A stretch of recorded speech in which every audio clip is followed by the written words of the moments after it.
My toddler was climbing on the couch behind me whenever she fell and lost her balance. She grabbed my hair as a safety rope, and this caused a little rip in my cap, which is unfortunate, but luckily I have this nice hair extension sewing kit, which I would recommend to anyone who decides they want to wear wigs because wear and tear does happen. And it helps if you can learn to do a few things on your own. I flipped it inside out and I'm putting the hair into a ponytail to keep it out of my way. This sewing kit was only $10 on Amazon, just FYI. I'm looking at exactly what needs to be sewn, and it's a pretty clean rip, luckily, so I think it'll be pretty easy to patch up. So this kit is wonderful. It has 60 pieces. It has a thread with every hair color you would need. So I'm going to find a thread that matches the hair color. I don't need everything in this kit right now, so I'm just going to get out what I need. I need my needle threader, my cutters. I'm going to find a thread that matches the hair color. Then I'm going to get a crescent needle. This one has a bunch of different sizes, so I'm going to pick the size that I want. Now the reason it's shaped like a crescent is because the head is a spear. It is circular, so that is why they look like that.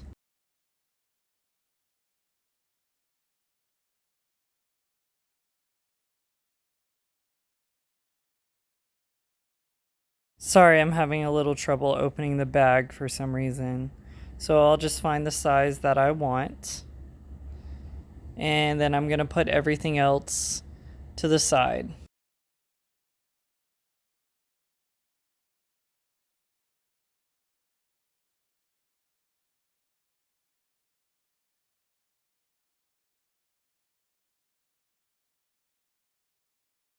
Now it's time to take my thread out and my needle threader and thread the needle.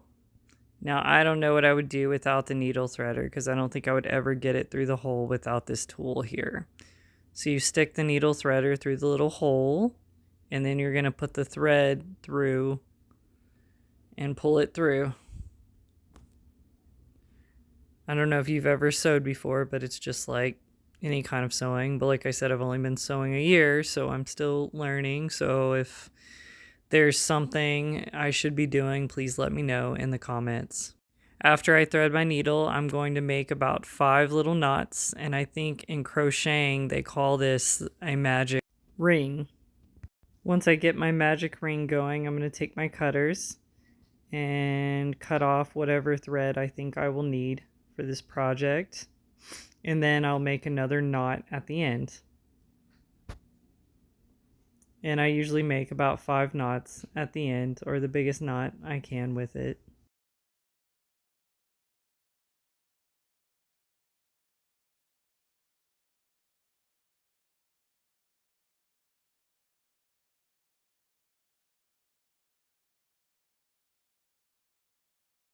Sewing is patience.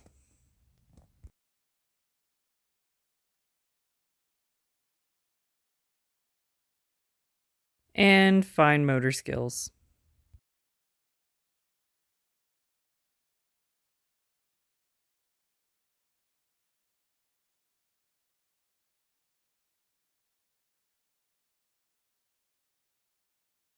Now we're going to sew up our cap. There's actually some little holes in the cap already, so I'm going to try to follow along those lines.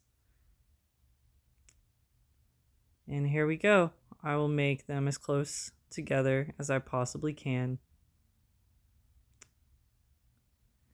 And this is a good time to watch a TV show or listen to a podcast. And just go and go until you get to the end. I sped up the video because I figured you didn't want to sit here for 20 minutes.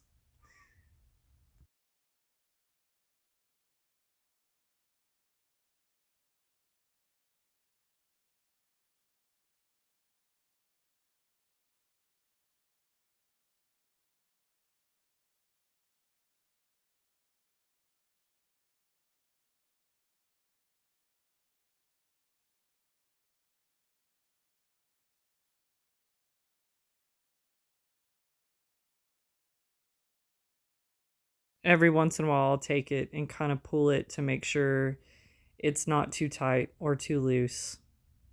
My thread came out of the needle and I had to rethread it, but that's okay. Thank goodness for needle threaders. I don't know what I would do.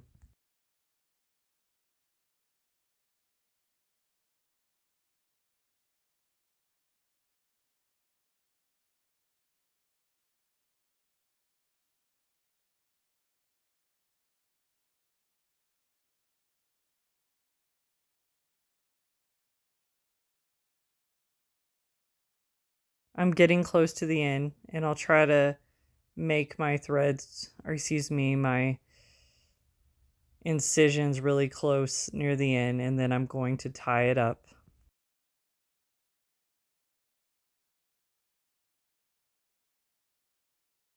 After tying it up, I take my cutters and cut off any loose ends.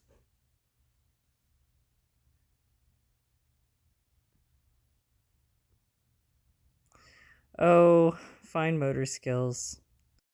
When I'm done, I pull on it just to make sure it's nice and secure and won't come apart. And now it's time to put back on. Oh, yes, it worked again. I need to fix my part though. If you like this unit, there's a link in the description. Thank you for watching my video. Please like and subscribe.